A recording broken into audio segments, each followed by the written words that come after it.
Assalamualaikum warahmatullahi wabarakatuh. Kami dari kelompok O3 akan memaparkan materi tentang endokrinologi kepentingan. Berikut adalah anggota dari kelompok O3. Yang pertama ada Nurlela, Syifa Alia Rahma, Nirmaya Vina Kinasi, Animatul Kartika, Agnesha Herpiana, dan Dea Ayu Retno. Bisa kita amati di situ terdapat gambar proses kepentingan. Kepentingan diawali dengan fertilisasi. Setelah terjadinya pertemuan sel spermatozoa dengan ovum, kemudian terjadi sigami atau penyatuan. Selanjutnya sel akan membelah menjadi 2, 4, dan seterusnya. Kemudian menjadi morula yang kompak, kemudian membentuk blastosit yang terdapat dua bagian, yaitu inner cell mass dan blastomer.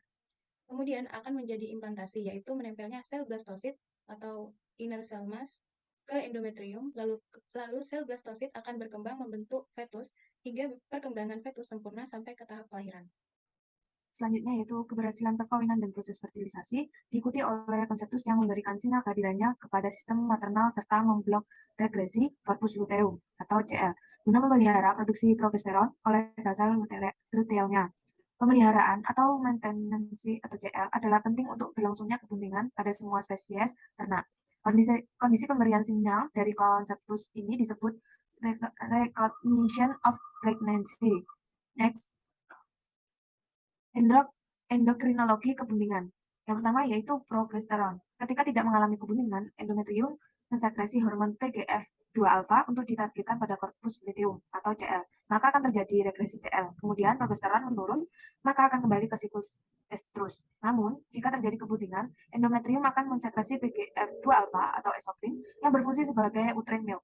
Kemudian CL berkembang menjadi CL gravitatum dan CL gravitatum tersebut menghasilkan hormon progesteron. Sekresi hormon progesteron akan meningkat kemudian stagnan hingga saat kelahiran.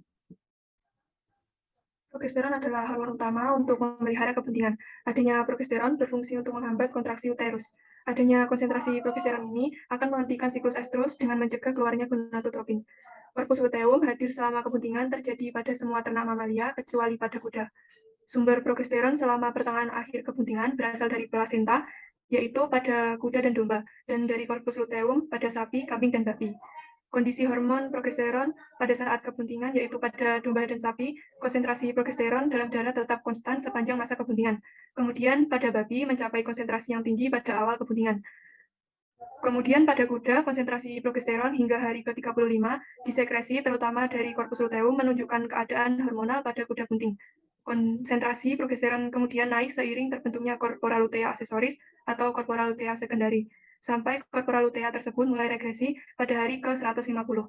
Selama masa ini, plasenta sudah cukup berkembang untuk mengambil alih produksi progesteron. Yang kedua ada hormon estrogen. Hormon ini terjadi beberapa perbedaan antara spesies dalam ekspresi estrogen dari saluran urinaria. Yang pertama pada kuda. Pada kuda memiliki konsentrasi plasma estrogen tetap rendah selama 3 bulan pertama kepentingan. Kemudian meningkat mencapai puncak antara bulan ke-9 dan 11. Setelah itu menurun hingga waktu melahirkan. Yang kedua pada babi. Rata-rata estrogen urinari total atau estron menunjukkan peningkatan antara minggu kedua dan kelima kepentingan. Menurun antara minggu kelima dan ke-8 dan ke-8 dan kemudian naik dengan cepat mencapai puncak pada saat kelahiran dan lalu menurun dengan cepat setelah kelahiran. Lalu yang terakhir, pada sapi. Pada sapi memiliki ekskresi maksimal estradiol 17 beta dan sejumlah kecil estron terjadi pada bulan ke-9 kepentingan.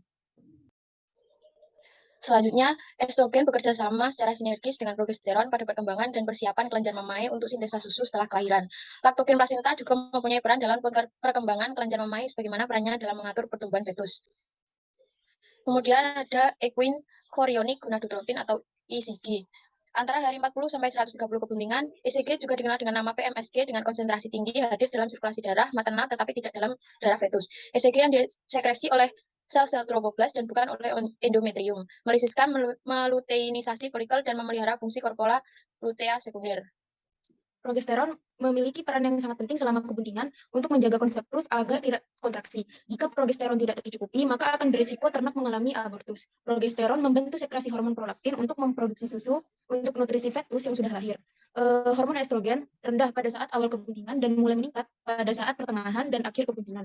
Estrogen bekerja sama secara sinergis dengan progesteron pada perkembangan dan persiapan kelenjar mamae untuk sintesa susu setelah kelahiran. Hormon ECG berada antara hari ke-40 sampai 130 kepentingan dengan konsentrasi tinggi.